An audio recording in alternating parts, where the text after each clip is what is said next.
Ces paroles des derniers mineurs de fer de Lorraine, ce sont des paroles plurielles, en fonction des parcours professionnels et des engagements syndicaux. Ce sont aussi des paroles singulières qui s'opposent parfois.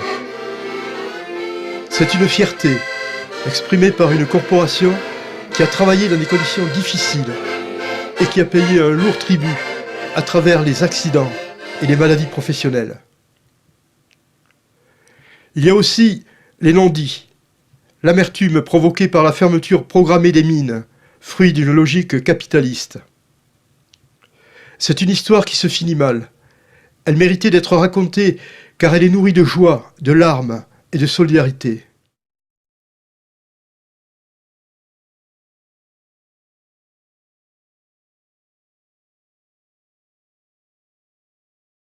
Alors lorsque les difficultés économiques ont démarré, c'est-à-dire qu'en fait c'est pas difficulté, je veux dire que l'intention du patronat de liquider les mines de fer parce qu'on découvrait des autres gisements ailleurs et que le capitalisme changeait de nature par rapport à son espace, il est évident que là on a connu des fortes grèves, dont celle par occupation, et l'une qui a culminé, c'est celle de Trieux.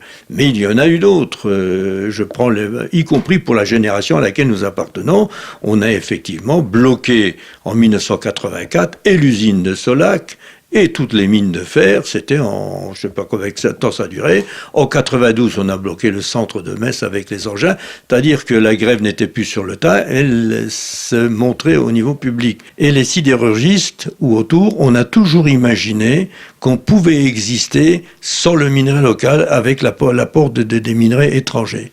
Ça, c'était un défaut qui est apparu, qui a fait par exemple qu'en 1984, à un moment donné, les sidérurgistes n'ont pas compris. Et ils ont fait appel aux forces de police pour dégager les mineurs. Il n'y a pas eu de lassitude.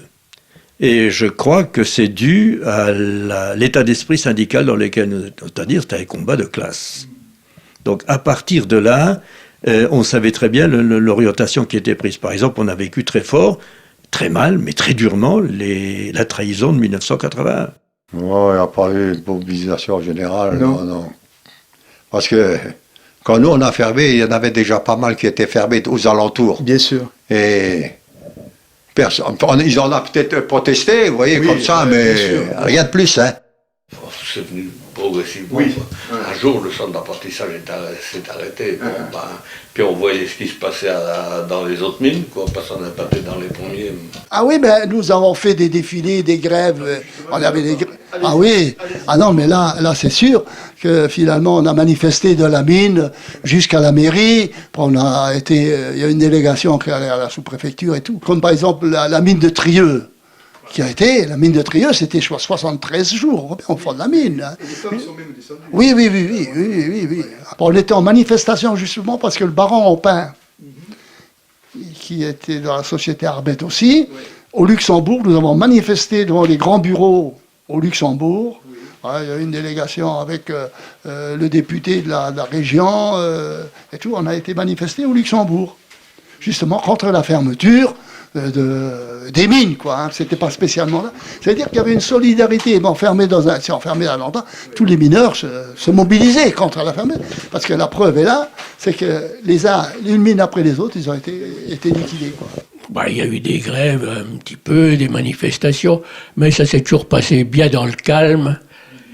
Et je me souviens, les dernières fois qu'on a fait une manifestation, c'était aller à Étangerande et puis arrêter les voitures, leur dire un petit peu. Ce que je regrette d'ailleurs, c'est que cette Lorraine avait une capacité énorme d'exporter leur savoir.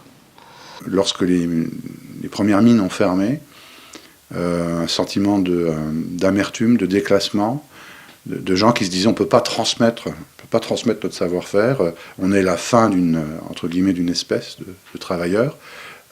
C'est perdu définitivement.